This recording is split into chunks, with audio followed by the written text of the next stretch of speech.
نے آج سے پہلے جو بھی کیا تم نے چھوڑو، اس کی ٹینشن نہ لو، سب کچھ بھول بھلا کے اللہ کے سامنے کھڑے ہو جاؤ، محبت کا قیام کرو، عاجزی کا رکوع کرو، اور امید کی کیفیتوں سے اللہ کو سجدے کرو، اور 2 رکعت نفل پڑھنے کے بعد اللہ کے سامنے ہاتھ اٹھاؤ، جھولی پھیلاؤ، جتنا گر سکتے ہو، جتنا بچ سکتے ہو بچ جاؤ اللہ کے سامنے، جتنی عاجزی ہے تمہارے اندر ساری اللہ کے سامنے رکھ دو، اور اللہ سے کہو کہ اللہ بہت بڑے بڑے گناہ لے کر آیا ہوں، اے اللہ بہت بڑی بڑی بغاوتیں لے کر آیا ہوں، جانے انجانے میں نے ہر وہ چیز کی جس سے تو نے منع کیا، کچھ لوگوں نے کروائی، کچھ اپنی مرضی سے کی، اے اللہ یہ چھپن چھپائی کی زندگی مجھ سے مزید نہیں جی جا رہی، میں اب تیرے سے جڑنا چاہتا ہوں، میں آیا ہوں اپنا جرم قبول کرنے، اپنے گناہوں کو معاف کروانے، کیونکہ ایک آیت میرے کانوں تک پہنچی ہے، اور میں اگر تم سے ایک پرسنل بات شیئر کروں اپنی، جب زندگی تنگ ہو چکی تھی مجھ پر، جب لوگ نہیں سمجھ رہے تھے مجھے، جب مجھے میرے گناہ اور میرے گندے اعمال ڈرا رہے تھے، تو قرآن کی اس آیت نے مجھے ایک نئی زندگی دی۔ اگر یہ آیت میں نہ پڑھتا تو شاید آج میں آپ لوگوں سے یہاں بات نہ کر رہا ہوتا، اور وہ ہے قُلْ يَا عِبَادِيَ الَّذِينَ أَسْرَفُوا عَلَىٰ أَنفُسِهِمْ لَا تَقْنَطُوا مِن رَحْمَةِ اللَّهِ، کہ اے نبی میرے ان بندوں کے پاس جاؤ جنہوں نے اپنی جانوں پر ظلم کیا، گناہ کیے بہت بڑے بڑے لیول کے،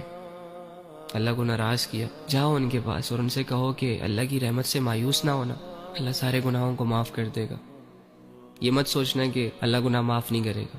جب میں نے یہ آیت پڑھی تو میں خوش ہو گیا، مجھے ایک نئی زندگی مل گئی، ایک نیا راستہ مل گیا۔ تو تم بھی جاؤ اللہ کے پاس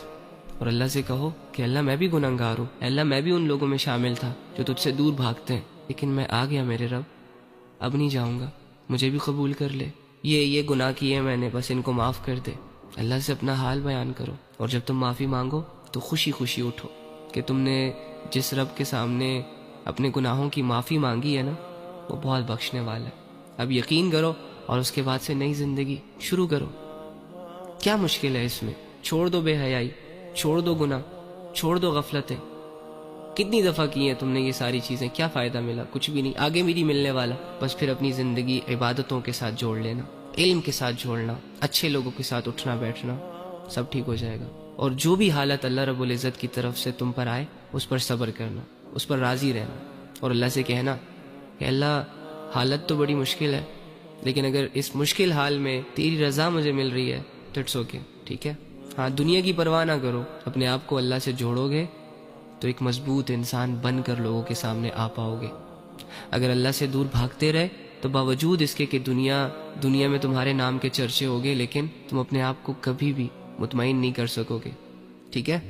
تو بس توبہ کریں گناہوں سے، رک جائیں بے حیائیوں سے۔